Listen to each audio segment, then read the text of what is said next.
welcome to another Sacred Wisdom podcast. In this podcast today, we are going to talk about the Ica stones in Latin America that depict dragons and dinosaur type creatures on these stones. And we're going to go into depth on this and question the so-called theory of evolution. And I am joined with my incredible brother again today. Hello, Stephen. Hello, Zach. I hope all's good with you. Very good, my brother. All is good. I hope you're well. First and foremost, let's just give a location to people. So these stones have been found in Latin America. Give a location to where these stones were found and what kind of time period were they found in? Okay, well, the stones were specifically found in Western Peru in South America. And in terms of time periods or time durations, they've been discovered over a long duration of time, going all the way back to the Spanish conquistadors and the Roman Catholic missionaries or Catholic priests that accompanied the conquistadors to the New World and were exploring that area of Western Peru and South America. So there's a long historical timeline to the existence, the discovery, and a sort of general societal awareness of the Ica stones. So were you looking around 12th, 13th century, around that time? Well, you could argue that, but in terms of, shall we say, in terms of Mesoamerican history, so going back before the rise of the empire of the Incas or the Incan Empire of Peru in South America, we're looking at a timeline where these Ica stones were being carved and etched by some type of Peruvian Indians or Mesoamerican Peruvians. And they clearly depict many different species and obviously the different physiologies of a variety of dinosaurs, you know, that perhaps in the early medieval period and probably a little bit after that would have been referred to as dragons or, you know, terrifying giant lizards, for want of a better phrase. But yeah, there's a very interesting history in terms of the timeline, very long standing, to do these Ica stones, which have unfortunately been deliberately ignored by Western science, and therefore they've been completely ignored by the Smithsonian Institution in Washington, D.C., and, you know, by certain academics at Oxford University and Cambridge University in the United Kingdom and so forth. What is the official story behind the stones? So where they come from? How have they been, you know, the archaeological digs? What have they found out about them? Nothing really. It's just they're viewed as being a form of pseudo-scientific endeavor. You know, when you look at the Acambaro figures from central Mexico, it's the same thing. It's viewed as that these Peruvian Highlander, you know, farmers had nothing better to do than spend many decades etching out thousands of these Ica stones and burying them in numerous locations across Western Peru. The actual official story is completely and utterly ludicrous. It doesn't stand up in terms of logical thinking or using any kind of logical deduction or rational level of thought. It doesn't make any sense, because you've got to remember, if you're somebody who's a farmer or you're some kind of agricultural worker, you're going to be very busy making sure you have successful yields of fruits, vegetables, and cereal crops, or you're going to be you could be involved in livestock farming or dairy farming. You're not going to be sitting around for hours and hours, 7 days a week, every week of every month for decades on end, etching out all these stones. Right, and then next you've got to go and get wheelbarrows or a tractor trailer to take them out to remote locations in Western Peru and bury them so they can be conveniently found or, inverted commas, discovered at a later stage to be seen as something that contradicts some aspects of Western science, which in my opinion is highly questionable in many ways anyway. So with the Ica stones, do you think there was actually the dragons and dinosaurs walking around in this part of America once? And yeah, I mean, from the outset, I will say in this Sacred Wisdom podcast, and it will be something that will come across as perhaps a bit controversial to many of the viewers, but I do not believe in the theory of evolution. No. There are far too many biological, genetic, microcellular kinds of contradictions. There's far too many variations in C14 radiocarbon dating, thermoluminescence, and so on and so on. The fossil record is questionable in many ways. there's too many unanswered questions, and we have to remember it's a theory. It's not a scientific law. It's a theory of evolution. So therefore, it's never been accepted as an official scientific law, and it never will be. It's really nothing more than some kind of subtle process that's come from Western occultism and some elements, I'd say, of Eastern occultism that's being worked into a scientific framework. But no, I believe that no dinosaurs suddenly died out 64 million years ago, or whatever date is given. I think that's ludicrous. I think How that did they even whatever come to 64 million years anyway? I mean, it's how can you even carbon date that far back? That far they back? can't. There's no way they rely on geological strata, the analysis of rock samples, and so on. But again, a lot of this is highly questionable. So there's not enough time really to go into great, intricate technical detail about all these different contradictions, to do with the theory of evolution. But the Ica stones have never been disproved.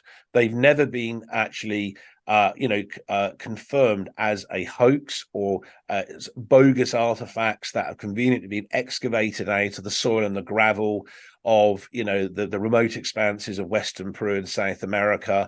So the Ica stones are really something that are a real anomaly that contradicts a lot of what we're told by Western science when it comes to the dinosaurs, these enormous different kinds of lizards or reptiles that roamed across planet Earth, apparently many millions of years ago, and then suddenly died out, which just doesn't make any sense. I believe that many of these species of dinosaur may be descended into large cavernous regions in the subterranean reaches of what we can call the Hollow Earth.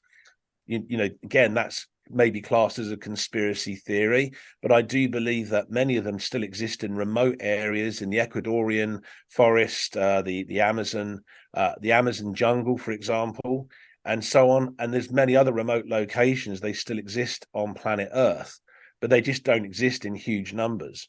Have these only been documented in these drawings, or is there stories of any folklore in that part of the world that talks about these creatures, or is there to go into such immense detail on the shall we say Incan folklore, Aztec folklore, Mayan folklore, Toltec folklore in regards to these lagartos grandes, the great lizards, that are known as the Dinosauri in the Greek language, meaning terrible lizards, is too much really to talk about here. What we know is, yes, there are accounts of battles with dragon type creatures in many different aspects of Latin American folklore.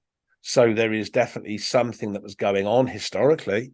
We know the Ica stones were actual species of dinosaurs, or perhaps types of or kinds of dragons that were actually perceived by these Mesoamerican Peruvians in Western Peru and South America. They would have been frequented in many different habitats.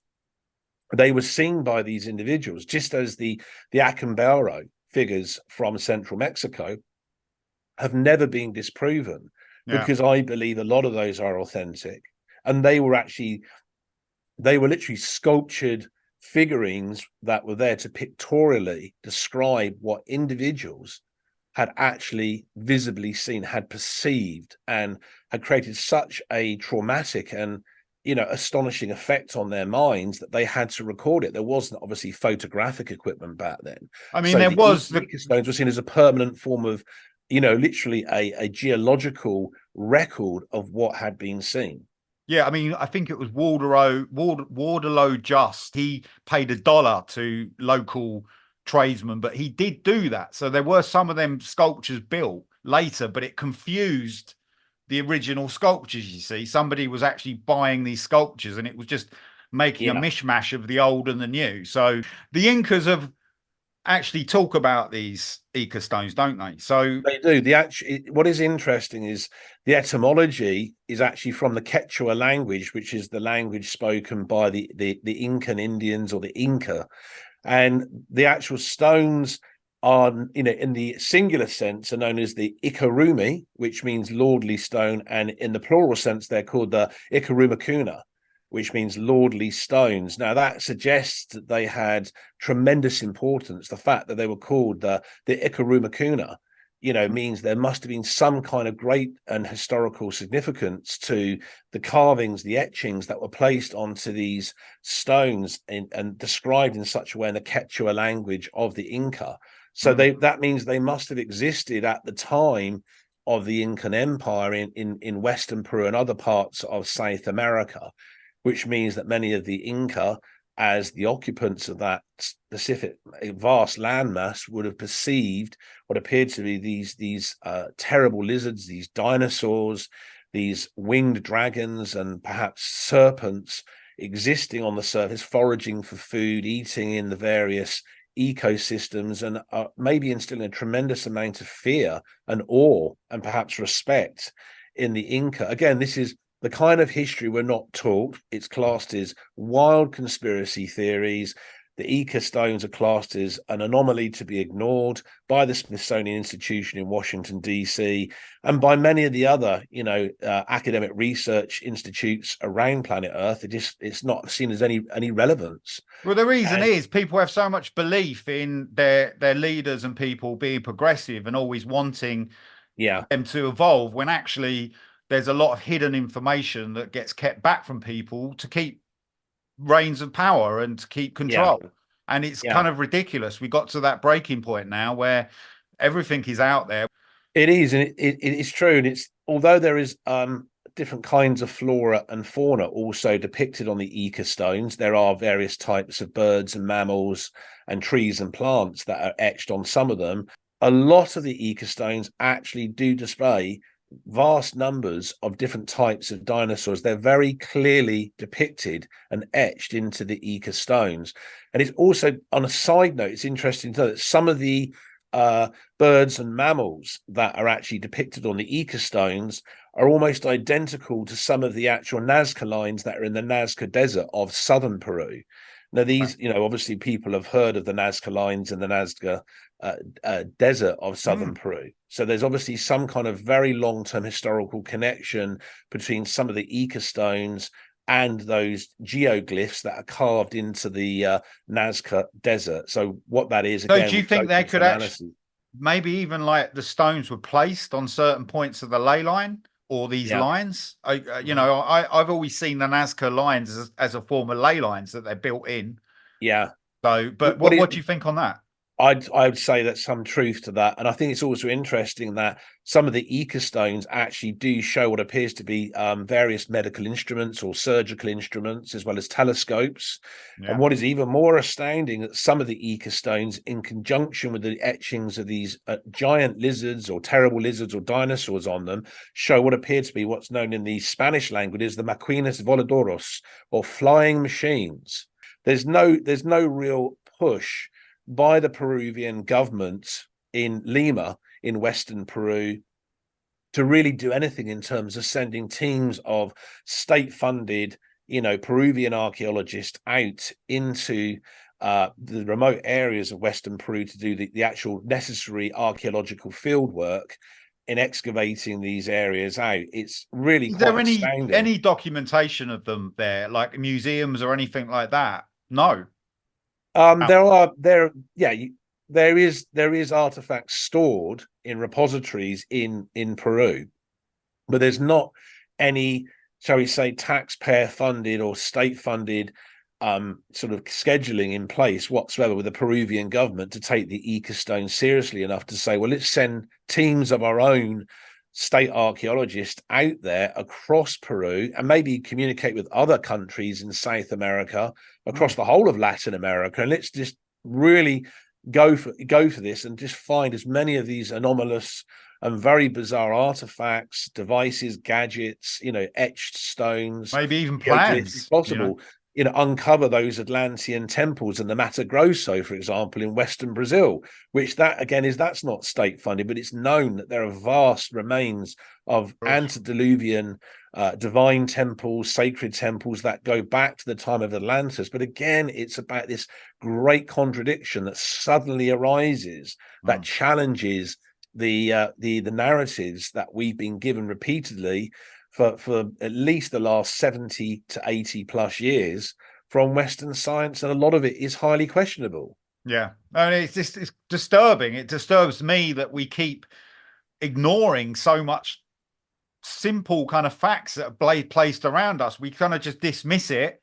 And unfortunately, the media has such a huge control and claw over people that people will not budge from the official story.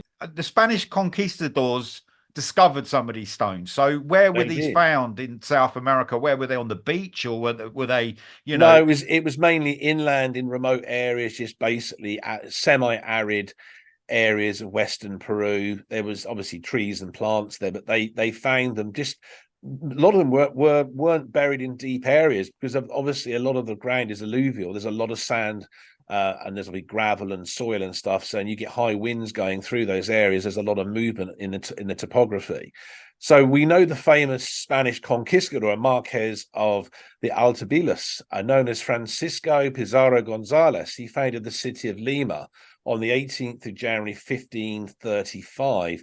He was accompanied by a Jesuit priest and a Catholic missionary called Zimeno Requerido Velázquez.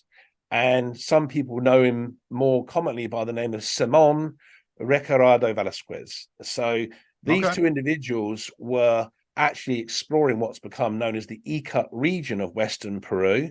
And on the 16th of February, 1535, the Spanish conquistador and this Jesuit priest, they came across on the western Peruvian coast, but not on the beach line or the shoreline. It was slightly further inland.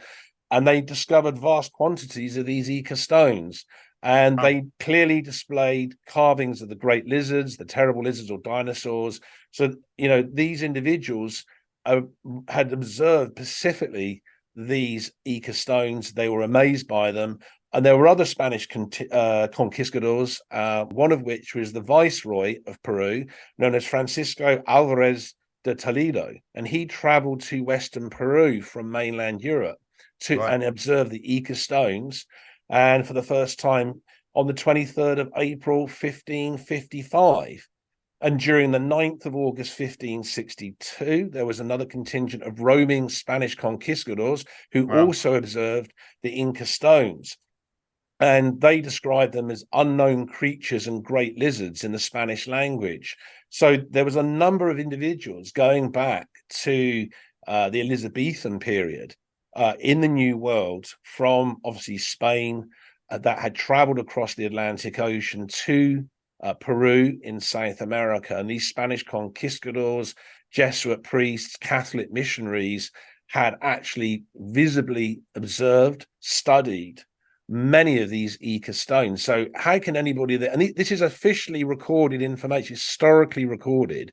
So it does lead one to question, okay, you have official or officially accepted historical timelines here and recorded information on what was going on with these Spanish conquistadors, with these Jesuit priests, with these Catholic missionaries in Western Peru, in what became known as the Ica region. They have visibly observed numerous quantities of these Ica stones with dinosaurs etched or carved on them, clearly depicting different species of dinosaurs.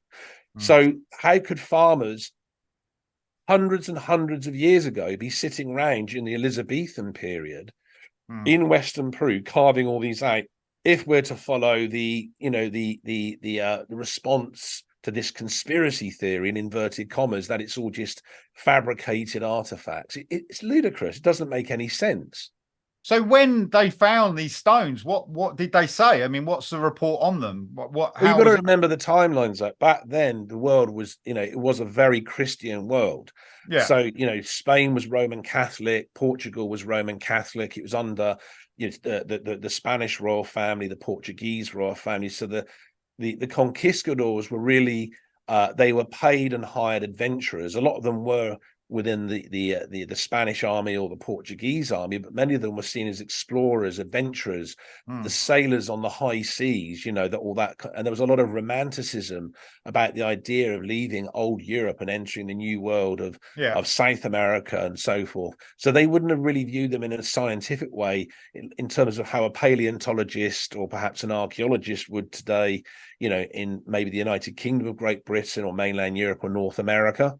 Mm. So from the perspective of the Christian world, in terms of biblical theology, they may have seen them as just monstrous creatures. This is it's the mindset from the medieval period that you're really looking at when it Yeah, comes with to how they would conditioning. have perceived them. Do you think the policymakers knew about like the industrial age, and they were preparing us for that Yes, industrial age?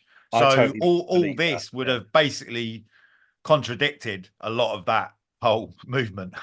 Well, then you could we've done obviously so much in terms of presentation when it comes to the civilization of Great Tartaria. We talked about how there was this co-collaborative relationship between these Nordic Tartarians and the white giants of Tartaria.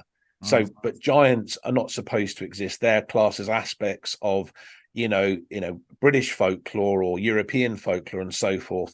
That it's everything's either aspects of world folklore or world mythology, or it's a wild conspiracy theory. It's unproven, it's pseudo-scientific babble, and it's all just basically sidelined and edited. It's suppressed, And then it's you get all the ignored. minions of people listening to that information, and then they echo that information. And then if you question, and it's like gets so ingrained that people can't step out of that. But actually, as Stephen said, this is coming back down to the 15th century we were just talking about. These have Yeah, been discovered and were realized. So yeah, why are we not looking at this? Why is Western science not looking at this information? And that is the question. You make yeah, up your own mind, but we're just stating the obvious. It seems to be something is being yeah. repressed or hidden from us, and that is a very sad way to run a society, isn't it, Steve? I mean, you It can't, is. it's It not is. progressive at all.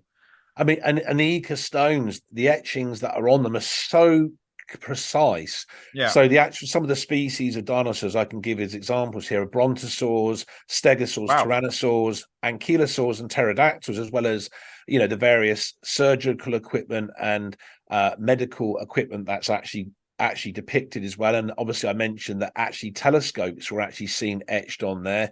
And Mm. obviously these so-called flying machines that in the modern period or the modern age have become known as the flying discs, that we've all learned to call unidentified flying objects or I think UFOs. we're called UAPs now, apparently. Oh yes, unidentified aerial phenomena. Yes, that's the new name for them. But that's Yeah.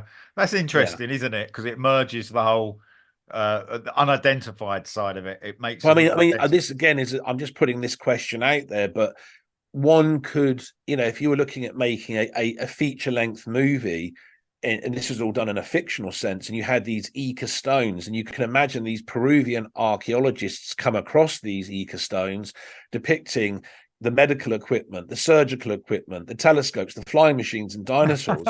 And you'd have to then think, almost is it suggesting that these Mesoamerican Peruvians were watching the night skies, Mm. seeing these glowing flying discs descending from the cosmic heavens above, from the solar system? Were they coming here to bring the DNA and genetics of what became these dinosaurs? Were they part of some kind of ecological based observational experiment done by certain species or groupings of ultra terrestrials or extraterrestrials? Who knows? I mean, again, I'm just putting it out there as a speculative question. Well, I think it shows how advanced we've been in our past, and actually technologically, it isn't so primitive to how we're told. As all the explorations we've done, Steve, on the channel and stuff, and we talked about, there is too much repressed Yeah, and hidden and sidelined, and you only have to look at the stuff that's sidelined to yeah, realize, and then look at the official narrative, and then you ask big questions. It's very simple. But the funniest thing of all about all this is how people look at this information, and whoever discovered this and thought they could actually yeah. hide it from the public, because Of eventually it course, was, yeah, we said before, one day it will come out. And yeah, obviously as yeah. technology progresses, things progress, people become more aware, people read more, people research more, That's right. turn away from mainstream media as well.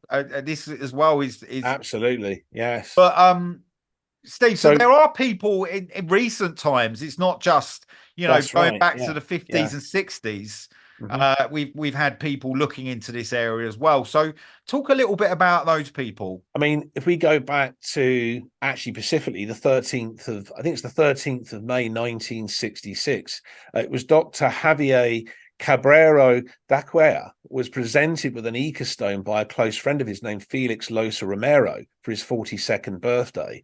And this really fascinated him. He'd never seen one of the Inca stones before. And then Dr. Javier Cabrera Daquea then went on to start collecting. He got quite obsessive, actually, over the idea of accumulating thousands of these Ica stones. And he eventually ended up with a collection of 21,430 Wow. of the Ica So stones. similar to the Akambaro, because that's what the Yeah, Akambaro guy did. He just collected loads of figures. he did. And he networked with many other Peruvian individuals, some of whom were academics, others that were just, everyday normal human beings that had also developed a rather deep interest and quite a profound fascination with the Ica stones of Western Peru, because there are so many, shall we say, caches of these Ica stones that are buried in, I think, hundreds of locations all over Western Peru. It's probably likely there's many in southern Peru and across the whole of South America. I think Did you there's think also these were possible placed? connections to places in Western Brazil and central Brazil that haven't been looked at either. Do you think these were placed there, or do you think something covered them, or some sort of catalysm event, or something that basically, a mud flood or an earthquake or something Well, like that? because so much of the topography of the landmass that's defined as Peru, as with parts of, as with other parts of South America, is a lot of it is very soil and gravel based. There's a lot of sandy based substances as well. So there's a lot of alluvial movement. So if you get heavy monsoon rains, heavy, rainstorms over many decades, maybe over, imagine, say 300, 400, 500, 600 years, you get a lot of movement on the surface. And I believe that many of the stones were probably used in Incan shrines. They were used perhaps in Incan temples. They were used as forms of worship in terms of, shall we say, Mesoamerican shamanism by the Peruvians that literally predated the Incan empire, the Incan civilization of Western Peru and other parts of South America. And I believe that just literally they were washed away and buried under, thousands of tons of alluvial soils and gravel over many centuries. That's what I believe has happened. I Do you don't think think they they were were deliberately buried at all. interesting when you said about the rituals? Do you think they were used for ceremonies and stuff? Do you think they actually worship these types of creatures, or some way? But no, logic dictates that if you're seeing these enormous, looking dinosaurs or terrible lizards roaming around, you're seeing, luminous discs or flying discs, metallic shimmering, I don't know, vessels from beyond space time that are glinting in the sky in the direct sunlight, or are blinking on and off. With intense luminescence in the nighttime over your settlements, you can just visualize and imagine it. That it would be quite terrifying, but also it would create a great fascination within these Mesoamerican Peruvians that were living in these remote areas in what became known as the Ica region.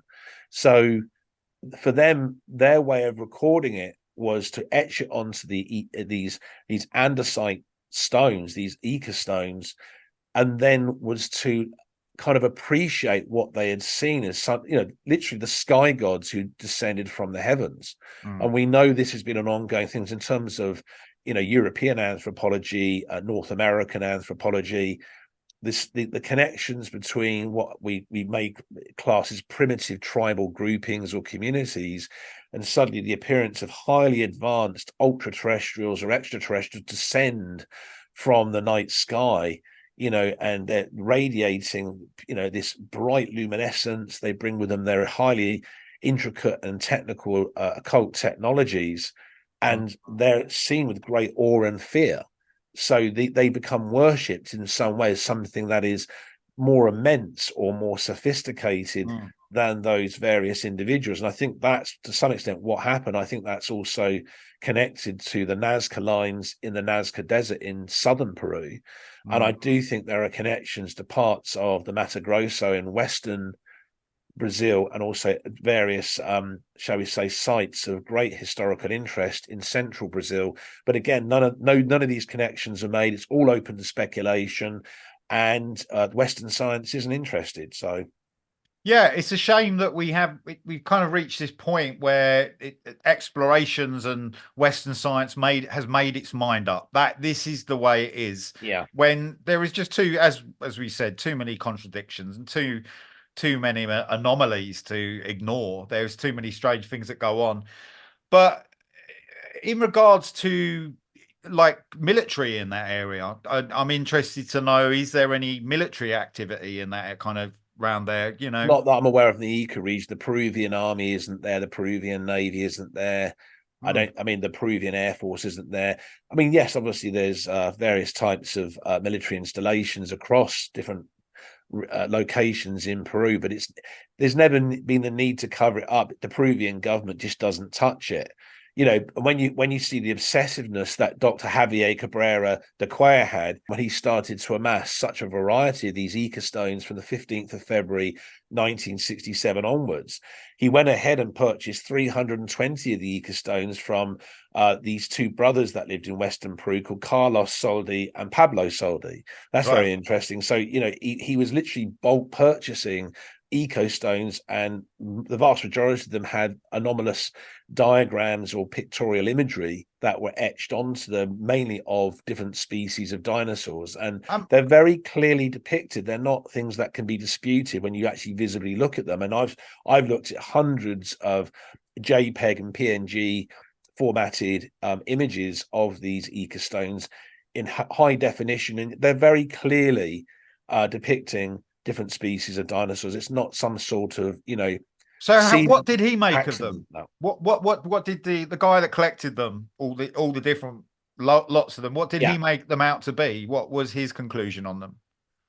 He specifically believes that they are what they are depicting. The actual Ica stones are depicting, you know, the medical equipment, the surgical equipment, the telescopes, these flying machines or UFOs, and obviously these giant lizards or terrible lizards or dinosaurs. He believes all of it is real, authentic. I believe it is real too. I mean, I do think that we ignore this stuff. I think it's all there. I think we're at the beginning of discovering it all again, really. I think the theory of evolution over the next, I think especially by the time we get to around 2034, 2035, with the actual commencing of this new golden age or golden period that we're going to enter around that time, I think there's going to be a great unraveling of the theory of evolution. It will be largely discarded as, you know, just wild speculation that was held on to for a very long period of time by Western science.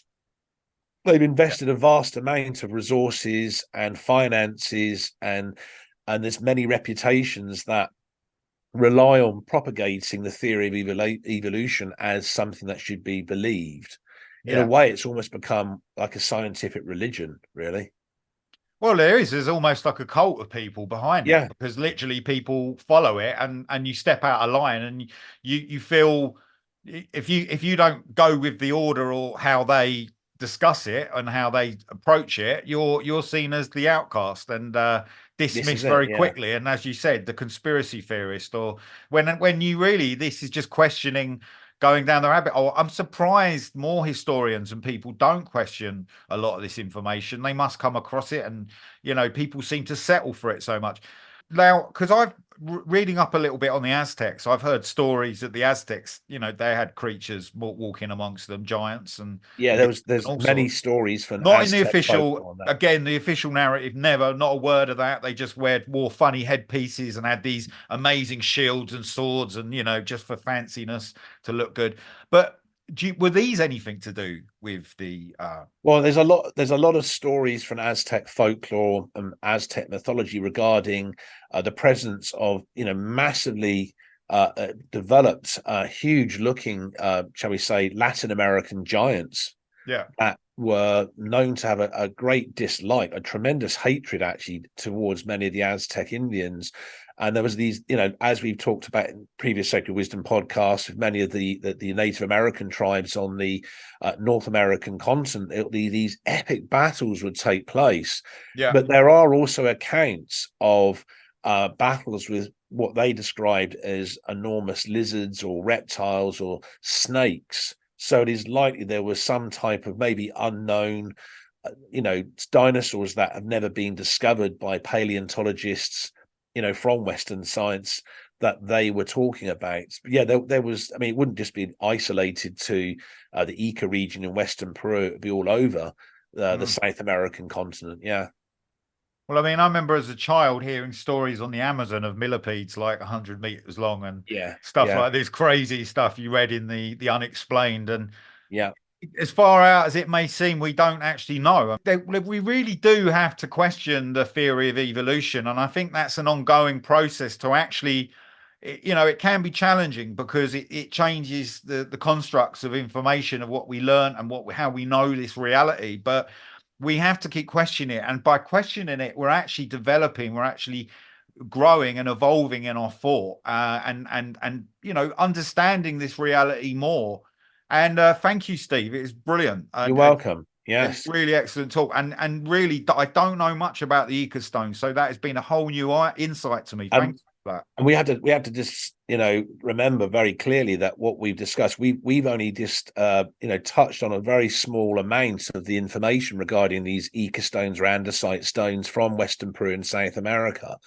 The amount of information that I've researched and put together on the Ecostones is substantial, and it does really make you think. I mean, if there's this amount of data, this amount of information out there, and there's literally thousands and thousands of artifacts like this, literally lying around in alluvial soils or gravel across the landmass of Peru and other parts of the South American continent, and they're just simply ignored, by the Peruvian government and other Latin American governments. It really shows there's a whole editing process going on just to ignore any anomalous gadgets, devices, artifacts, anything that contradicts what Western science wants to keep presenting or maintain as a narrative.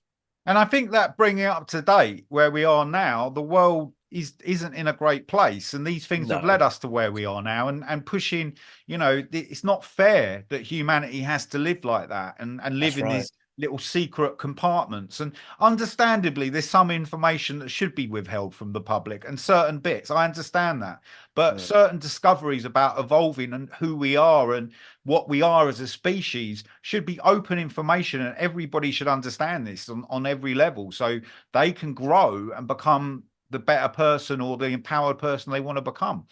So you can purchase our book, Mysterious Realities, which is available on Amazon in paperback and ebook.